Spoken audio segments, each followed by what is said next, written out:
Leyləklərin çöp yuvası boş qalıb,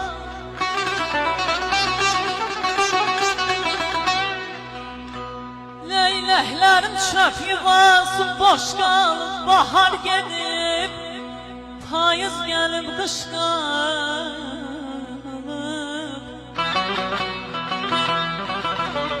Göy çəməndə ocaq yanıb, daş qalıb, bu dünyanın qara daşı göyərməz.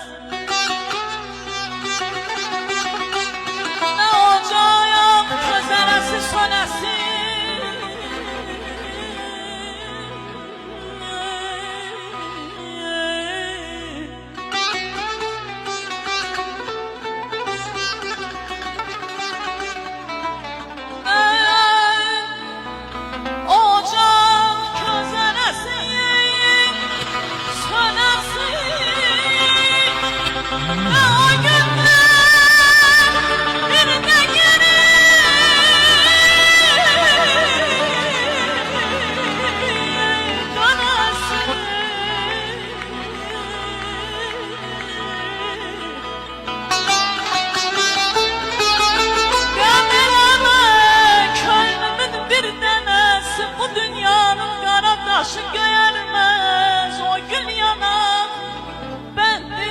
hoş bakışa,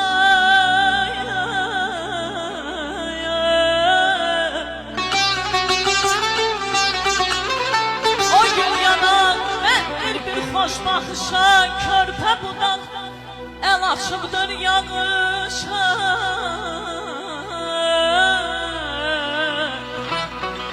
Min baharın hərarəti yığışa, bu dünyanın